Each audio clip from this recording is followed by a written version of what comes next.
Alhamdulillahi Rabbil Alamin Wabihi nasta'inu ala umuri dunya wa din. Ashhadu an la ilaha illallah wahdahu la syarikalah. Wa ashhadu anna Muhammadan abduhu wa rasuluhu alladhi la nabiyya wa la rasula ba'da amma ba'd. Amma ba'du faqala Allah Ta'ala fi kitabihil karim. A'udzu billahi minasy syaithanir rajim. Wa'budullaha wa la tusriku bihi syai'a wa bil walidaini ihsana wa bidhil qurba wal yatama wal masakin wal jari dzil qurba wal jari dzil junubi was sahibi bil jambi wa ibnis sabil wa ma malakat aymanukum innallaha la yuhibbu man kana mukhtalan fakhura. Sadaqallahul azim. Ikhwatu iman, sahabat Mutiara Ramadan yang dirahmati oleh Allah Subhanahu wa Ta'ala, juga para penyimak dimanapun Anda berada, dan mobil khusus kepada seluruh keluarga besar SD Al-Mutakin, para asatidz, para orang tua, ayah bunda, anak-anak solih dan solihah yang sama-sama sedang mendengarkan pada saat ini. Bersyukur kita kepada Allah, alhamdulillah. Pada kesempatan ini kita masih diberikan oleh Allah beribu-ribu nikmat. Ya, saking banyaknya sampai Allah menyampaikan in ta'uddu nikmatallahi la tuhsuha. Jika engkau mau menghitung nikmat-nikmatku yang telah aku berikan kepadamu, niscaya kau tidak akan mampu untuk menghitungnya. Untuk itu, bagian dari bentuk syukur atas nikmat Allah yang masih kita miliki sampai dengan saat ini, tentu kita terus-menerus meningkatkan kualitas keimanan kita, kualitas ketakwaan kita kepada Allah Subhanahu wa Ta'ala. Terlebih sekarang kita masih berada di bulan suci Ramadan, bulan yang penuh dengan keberkahan, bulan yang penuh dengan kebaikan-kebaikan, bulan yang penuh dengan magfirah dan ampunan dari Allah Subhanahu wa Ta'ala.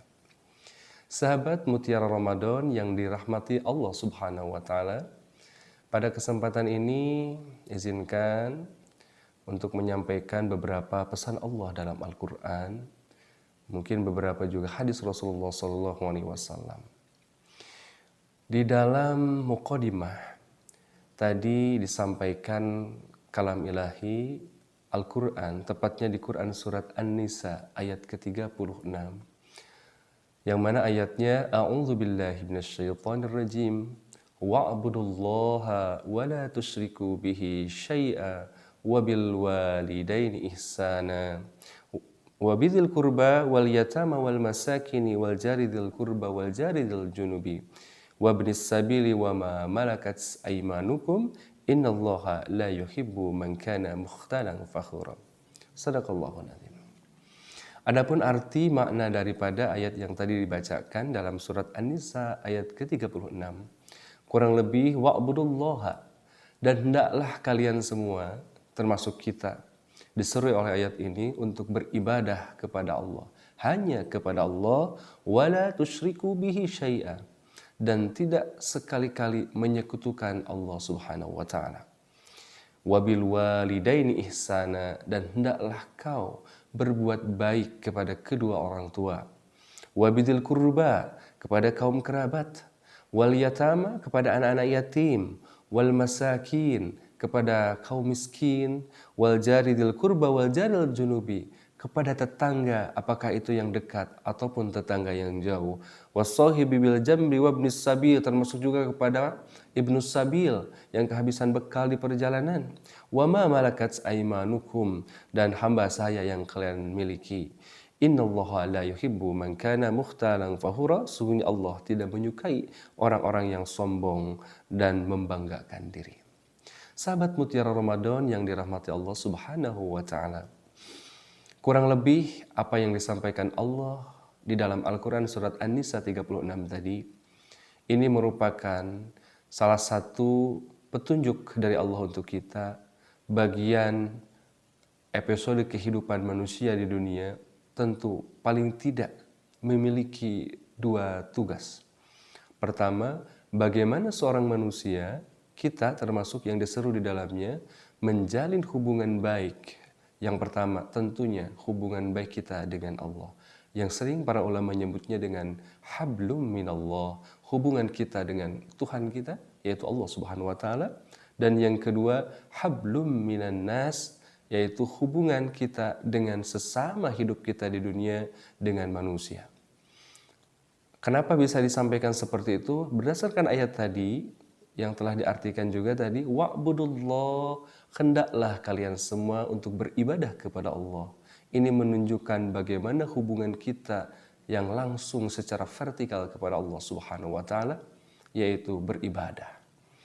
Tentu ibadah tidak cukup yang langsung vertikal dengan Allah. Semisal salat itu adalah ibadah vertikal kita dengan Allah.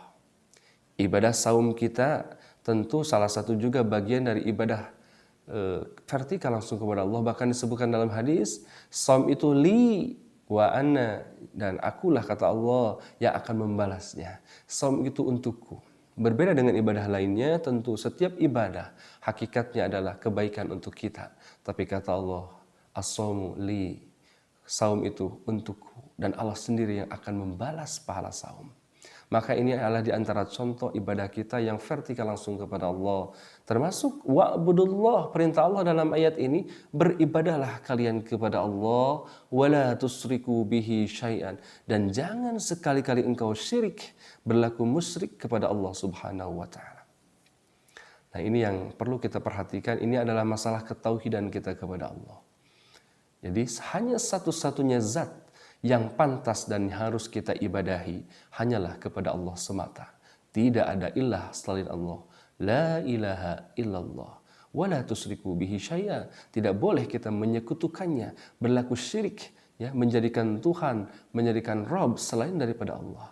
Tidak ada ilah-ilah lain yang patut kita ibadahi melainkan hanya kepada Allah Subhanahu wa taala. Ini adalah bagaimana yang disebut oleh kata para ulama, hablum minallah kita, hubungan kita kepada Allah Subhanahu wa taala. Namun yang menarik dalam ayat ini, setelah Allah menyampaikan perintahnya untuk kita beribadah kepada Allah, untuk kita tidak musyrik kepada Allah, lantas yang pertama Allah sebut dalam rangkaian hablum minan nas, bagaimana kita ibadah kepada Allah melalui hubungan kita dengan manusia. Yang pertama Allah sebut dalam ayat ini setelah hablum minallah, yaitu hablum minan nas yang awal sekali, wabil walidaini ihsana. Hendaklah kamu semua berbuat baik kepada kedua orang tua kalian. Atau bisa diartikan, hendaklah berbuat baiklah kalian semua kepada kedua orang tua kalian. Ini yang harus jadi catatan penting bagi kita. Yakin kita semua terlahir di dunia tidak begitu saja ada di dunia, tetapi melalui rahim para orang tua, rahim para ibu yang melahirkan kita. Ada seorang ayah yang berjuang sekuat tenaga membesarkan kita sampai dengan saat ini kita menjadi manusia yang berguna di sisi Allah Subhanahu wa taala, juga di sisi manusia, tentu tidak lepas dari adanya peran orang tua. Maka pantaslah jika Allah Subhanahu wa taala dalam ayat ini setelah ia perintahkan kita sebagai hamba Allah untuk hanya beribadah kepada Allah, tidak menyekutukannya, tidak berbuat syirik kepadanya. Yang pertama Allah sebut setelah kita ibadah kepada Allah, kita lanjutkan beribadah kepada sesama manusia, artinya beribadah kepada Allah hakikatnya, namun melalui hubungan kita menjaga hubungan baik dengan sesama manusia. Yang paling utama dan yang paling pertama Allah sebut adalah wabil walidaini ihsana. Sebelum Allah menyebutkan wabidil kurba wal yatama wal masakin wal jaridil kurba wal jaridil junubi, sebelum Allah sebutkan berbuat baik kepada kerabat, berbuat baik kepada orang miskin, kepada anak yatim, kepada tetangga dekat, kepada tetangga jauh, kepada ibnu sabil, jauh Allah sebut lebih awal. Setelah kita beribadah kepada Allah, yang harus kita perhatikan lebih awal di dunia ini adalah wabil walidaini ihsana. Hendaklah kamu berbuat baik kepada kedua orang tua. Wajib bagi kita berbakti kepada orang tua. Tentu siapa yang dimaksud orang tua? Anak-anak soleh hari ini yang bersekolah di SD Al-Muttaqin, ananda semua yang soleh-soleh memiliki kedua orang tua. Ada ayah, ada bunda yang harus kalian hormati, yang harus kalian taati. Dan kalian harus berbakti kepada keduanya. Baik kepada ayah ataupun kepada ibu kalian. Bahkan kepada ibu harus lebih diutamakan. Karena dalam hadis ya, disebutkan ibumu, ibumu, ibumu, baru ayahmu. Sehingga 3 kali disebutkan ibu, baru ayah. Ini menunjukkan utamanya ibu daripada ayah, tapi bukan berarti kita tidak berbakti kepada keduanya. Karena ayat ini secara global menyebutkan wabil walidain ihsana. Berbuat baiklah kalian kepada kedua orang tua. Maka dalam keterangan lain dalam surat yang lain, surat Al-Isra ayat ke-23. Wa qadha rabbuka, dan sungguh Tuhanmu telah menetapkan, telah Allah perintahkan, alla ta'budu illa iyyah, untuk kamu senantiasa beribadah hanya kepadanya. Ya, jadi tidak ada Tuhan-Tuhan yang lain, tidak ada ilah-ilah yang lain, melainkan Allah Subhanahu wa Ta'ala yang patut kita ibadahi. Dan selanjutnya dalam ayat ini pun, wabil walidaini ihsana, hendaklah kalian berbuat berbakti kepada kedua orang tuamu. Imma ayablagunna indakal kibar ahaduhuma aw kilahuma, sehingga engkau ditakdirkan oleh Allah mampu hidup dengan salah satu di antara kedua orang tua kita, atau keduanya masih ada sampai saat ini. Maka jangan sekali-kali, kata Allah, fala takul lahuma uff, jangan sekali-kali engkau mengucapkan kalimat ah. Bayangkan bagaimana pentingnya kita menjaga kedua orang tua kita, menjaga lisan kita supaya orang tua kita merasa nikmat, merasa nyaman dengan lisan kita. Bahkan ucapan ah pun tidak patut kita ucapkan kepada orang tua kita. Wala tanharhuma wa kullahuma qaulan karima. Hendaklah kalian, tidak boleh kita membentak orang tua kita, dan ucapkanlah ucapan-ucapan yang mulia kepada kedua orang tua kita. Maka ihfad lisanak, jaga lisan kita. Jangan sampai ada keluar kata-kata kita dari lisan kita yang justru membuat batin hati kedua orang tua kita sakit. Sebagai contoh misalkan, khususnya ini untuk anak-anak soleh ini, anak-anak soleh SD Al-Mutakin. Harus betul-betul, karena di sekolah insya Allah anak-anak semua dididik oleh para guru di sini.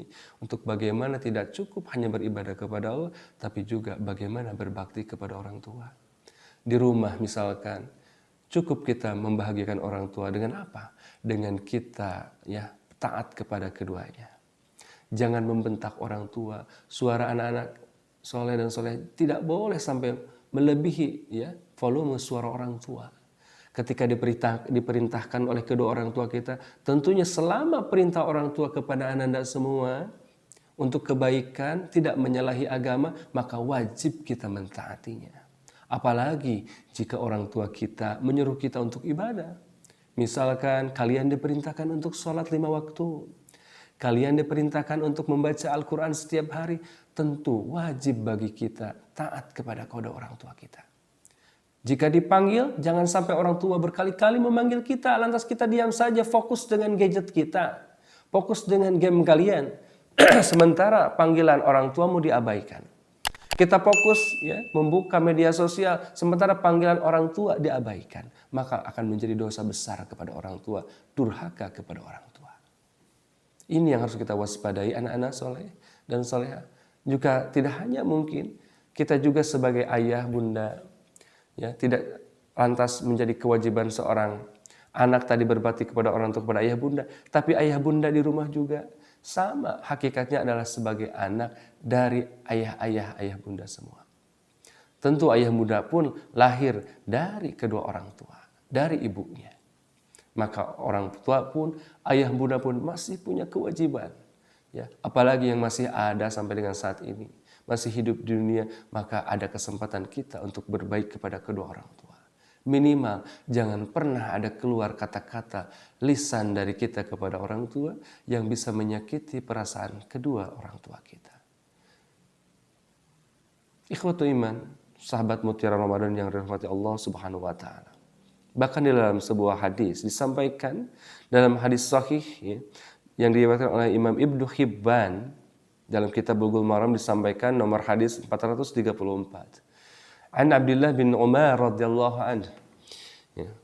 Apa dalam hadis disampaikan, Rasul menyampaikan ridallah fi ridal walidain. Bahwa keriduan Allah itu bersama keriduan kedua orang tua. wa sakhatullah fi sakhatil walidain, sementara murkanya Allah pun sama bersama murkanya kedua orang tua. Maka kalau hari ini kita senantiasa memohon kepada Allah, ya, berdoa kepada Allah, senantiasa mengamalkan amal soleh supaya kita mendapatkan ridho dari Allah. Salat kita tujuannya ingin mendapatkan ridho dari Allah. Saum Ramadan kita ingin mendapatkan ridho dari Allah, maka tidaklah cukup kita beribadah kepada Allah kalau kita belum bisa berbuat baik kepada kedua orang tua. Kenapa? Karena sejajar ridho Allah itu dengan ridho orang tua. Ketika Allah ridho, ketika orang tua ridho, maka Allah pun akan ridho. Sebaliknya, kalau kita murka kepada orang tua, ya, kalau kita marah-marah kepada orang tua, maka orang tua pun tidak akan ridho, dan orang tua murka kepada kita, sakit hati orang tua, maka Allah pun tidak akan ridho. Ketika orang tua murka kepada kita, maka disitulah ada juga murka Allah. Na'udzubillahi min dzalik. Maka ikhwatu iman rahimakumullah, sahabat mutiara Ramadan yang dirahmati Allah, anak-anak saleh, dari mulai sekarang mulailah berbakti kepada orang tua. Jangan pernah sekalipun menyakiti hati perasaan orang tua. Orang tua mungkin tidak perlu banyak dari anaknya. Dengan kita menjadi anak-anak yang soleh dan salihah, maka itulah menjadi harta berharga bagi kedua orang tua. Akan bahagia hati orang tua melihat anaknya soleh dan salihah. Akan bahagia kedua orang tua melihat anak-anaknya rajin salat 5 waktu, rajin salat sunatnya, rajin salat duhanya, rajin tahajudnya, rajin tarawihnya, rajin saumnya. Tidak perlu kita memberikan harta yang banyak kepada orang tua, ya, memberikan berbagai macam kebahagiaan di dunia, tapi kalau hubungan kita tidak baik dengan orang tua, maka nol dalam mata Allah. Karena kata hadis, ridallah fi ridal walidain wa sakhatillah fi sakhatil walidain. Ridho Allah bersama ridhonya orang tua. Begitupun murkanya Allah bersama murkanya orang tua.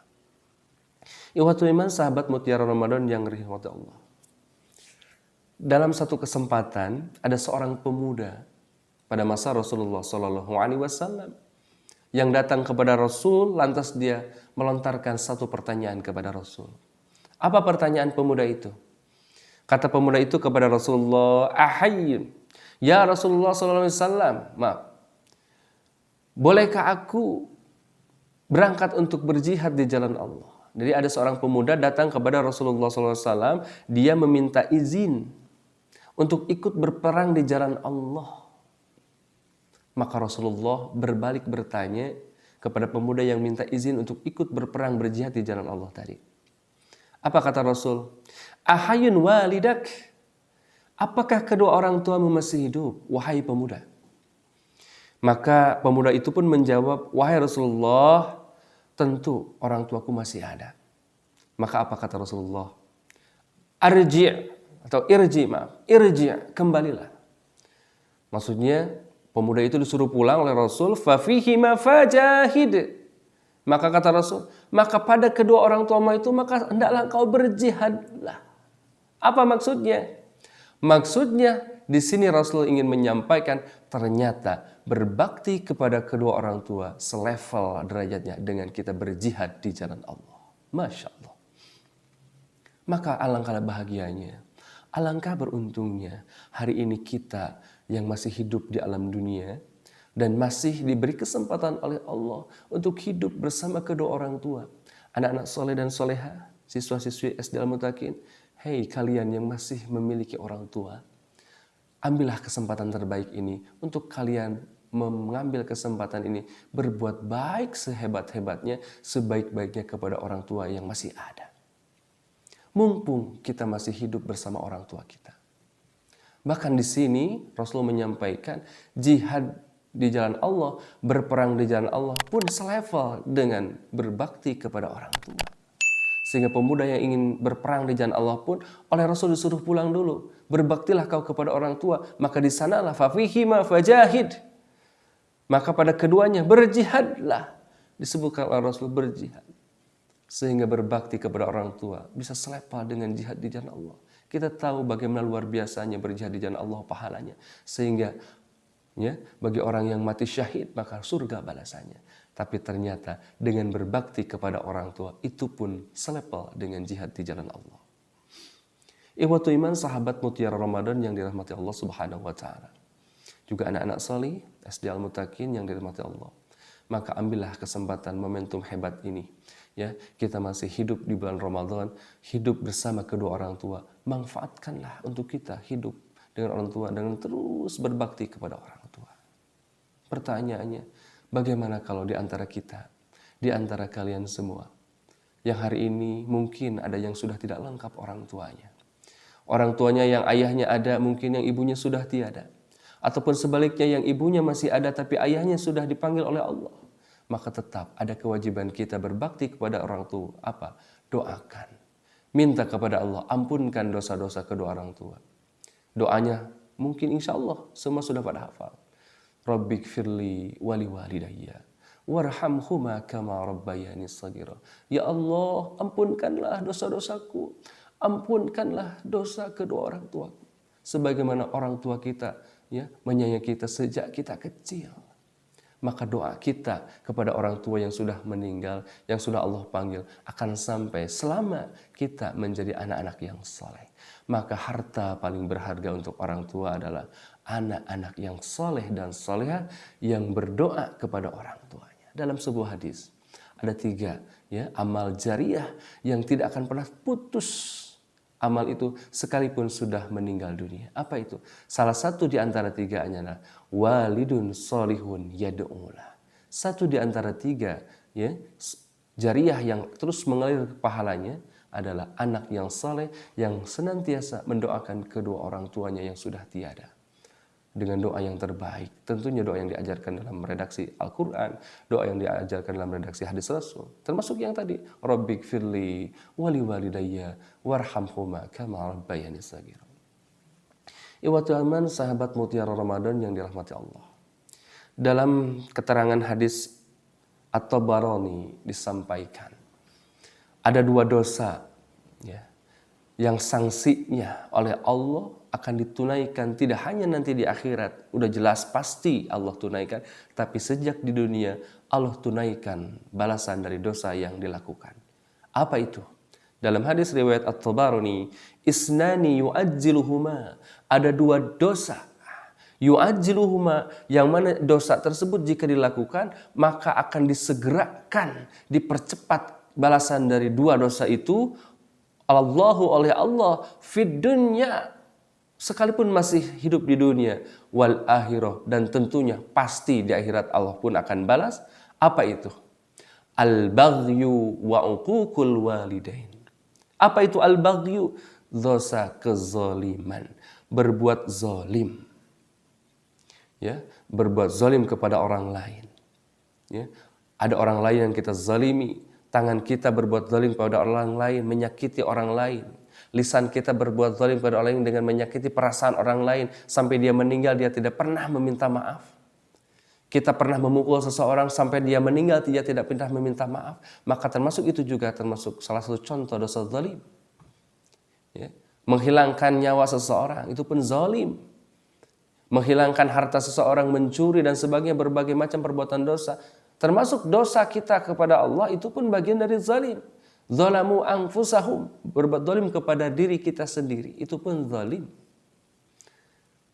Dan yang kedua kata hadis ini, wa uququl walidain, durhaka kepada orang tua. Di samping dosa zalim kepada orang lain, apakah itu berbuat fisik atau apakah ada hati orang lain kita sakiti sampai meninggal dia tidak meminta maaf, maka orang yang berbuat zalim itu di samping di akhirat dia akan disiksa oleh Allah, di dunia akan ditampakkan balasan dari perbuatan zalimnya. Sudah banyak contoh orang yang zalim pada orang lain, ya Allah tunaikan balasannya di dunia. Sebagai contoh misalkan dia zalim dalam sebuah perusahaan, berbuat licik, berbuat culas, maka orang lain karena perbuatannya menjadi bangkrut misalkan, jangan harap dia akan sukses. Karena di dunia saja tidak, sudah jelas di akhirat, di dunia saja orang tersebut Allah akan balas langsung. Dan yang kedua, uququl walidain, durhaka kepada orang tua. Maka jangankan di akhirat sudah jelas orang yang durhaka kepada orang tua balasannya adalah neraka, disiksa oleh Allah dalam neraka. Dan ternyata sejak di dunia pun orang yang durhaka kepada orang tua akan dibalas Allah dengan balasan yang setimpal sejak hidup di dunia. Jadi 2 kali disiksanya. Di dunia dia sengsara, di akhirat dia celaka. Na'udzubillah, summa na'udzubillahi min dzalik. Iwatu iman sahabat mutiara Ramadan yang dirahmati Allah Subhanahu wa taala. Ayat yang tadi dalam Quran surat An-Nisa 36 cukup membuat kita, kemudian dalam surat Al-Isra ayat 23, untuk kita kembali diingatkan bahwa pentingnya bagaimana kita menjaga hubungan baik kita dengan kedua orang tua kita. Yuk, ya, saya mengajak tidak hanya menyampaikan kepada yang mendengarkan, tentu ini menjadi wasiat kepada diri pribadi sendiri yang jauh dari kesempurnaan untuk berbuat baik kepada orang tua. Kita sama-sama memperbaiki diri, tidak cukup kita baik hubungan kita dengan Allah Subhanahu wa taala, tapi kita juga wajib menjaga hubungan baik dengan sesama hidup kita di dunia, dengan sesama manusia. Yang paling pokok yang harus kita dahulukan, bagaimana kita berbakti kepada kedua orang tua kita.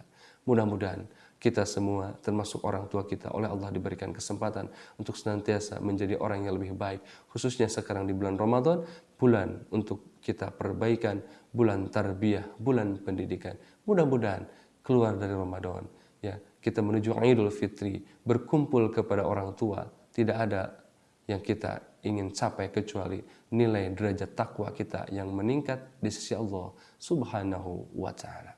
Demikian yang ingin disampaikan pada kesempatan ini. Mohon maaf atas segala kekurangan, benarnya dari Allah Subhanahu wa taala. Kekurangan murni dan kehilapan adalah kekurangan dari diri pribadi. Aqulu qauli hada wa astaghfirullah li wa lakum. Wassalamualaikum warahmatullahi wabarakatuh.